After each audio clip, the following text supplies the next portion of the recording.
Have you ever thought about this? One of the largest empires in human history didn't build its power primarily on armies, but on taxes, accounting, and money. There was no Wall Street. There was no Rome. There wasn't even a concept called the global economy. And yet, the foundations of the modern financial system already existed. And they weren't created by the Greeks. They weren't created by the Romans. They were created by the Persians. This is not the story of an empire built by the sword. This is the story of how money became an invisible form of power. And the real question is this: is the economic system we live in today just a more advanced version of something designed 2,500 years ago? Long before modern finance had a name, some people had already understood a simple truth. You don't control an empire through force alone. You control it through the quiet, invisible architecture of money. The Achaemenid Persians didn't just recognize this idea.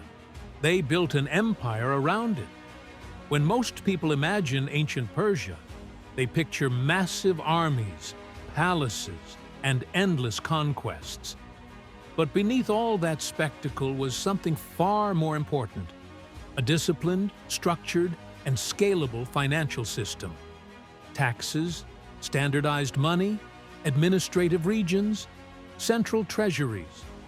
Today, these feel like obvious features of any modern state. But in the ancient world, they were revolutionary. The first fully integrated imperial financial system belonged to Persia. And it began with a problem so large that it nearly tore the empire apart. How do you unify dozens of cultures, languages, economies, and traditions under a single authority, without everything collapsing the moment you look away? To answer that, we need to go back to the 6th century BCE. A man named Cyrus rose to power. Later, history would call him Cyrus the Great, and not without reason. He defeated the Medes. He conquered Lydia. He took Babylon. And in doing so, he stitched together the largest empire the world had ever seen. Nearly 40% of the global population lived under Persian rule. But scale creates problems.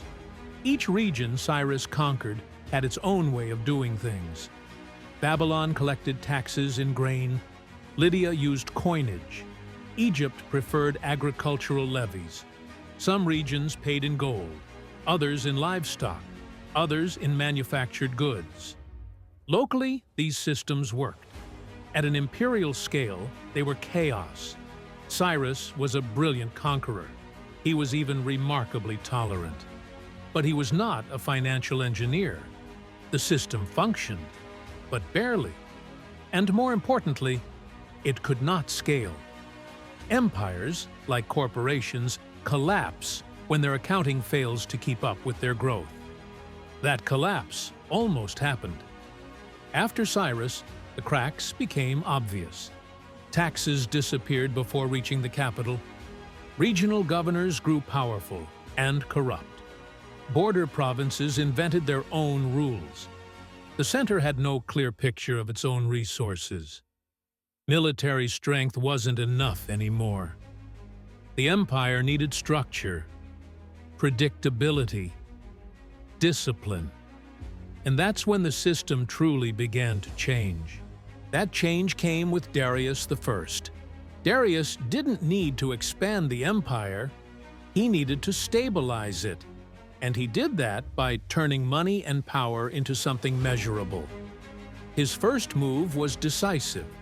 He reorganized the entire empire into administrative districts known as satrapies. But the real innovation wasn't the districts themselves. It was what came with them. Each satrapy had a fixed, clearly defined tax obligation. No more arbitrary tribute. No more send whatever you can. Everyone knew what they owed, and the state knew what it could expect. This was one of the first large-scale bureaucratic tax systems in human history. But Darius understood something even more important. A massive empire cannot function with dozens of local currencies. Economies don't scale on confusion, they scale on trust. So Darius introduced one of the most important currencies ever created, the gold daric. This was not just a coin, it was a promise, standard weight, high purity, backed by the full authority of the empire. Alongside the silver siglos, it became the financial bloodstream of Persia. For the first time, merchants from Egypt to Anatolia could trade using the same medium of exchange. Soldiers could be paid in money accepted everywhere. Taxes could be collected in a unified unit. Liquidity emerged. The daric was so trusted that even the Greeks, often at war with Persia, used it in trade. When your enemies use your money, you've already won a different kind of battle. But money only matters if it can move.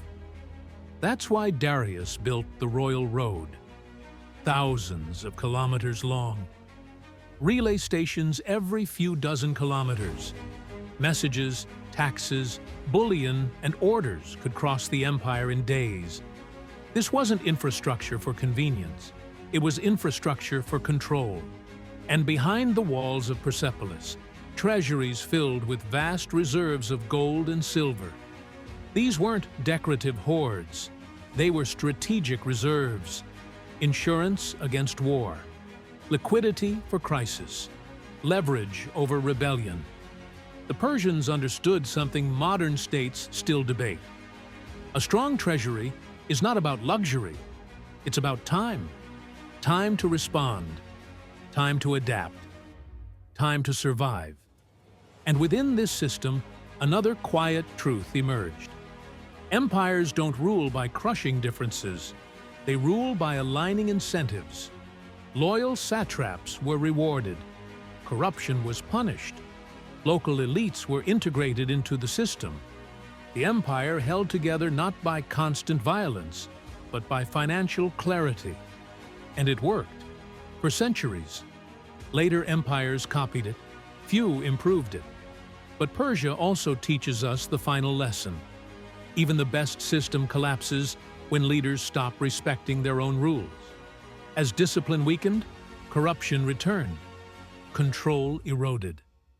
When Alexander arrived, Persia didn't fall because of destiny.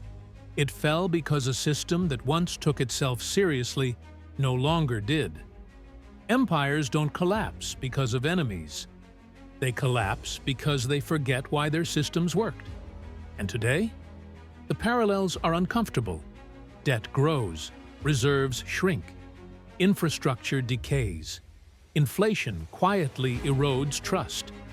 The lesson Persia left us is still valid. If you don't measure, you can't manage. If you don't prepare, you pay the price. And financial clarity is not optional. It is power. History doesn't repeat itself, but if you ignore it, it will crush you just the same.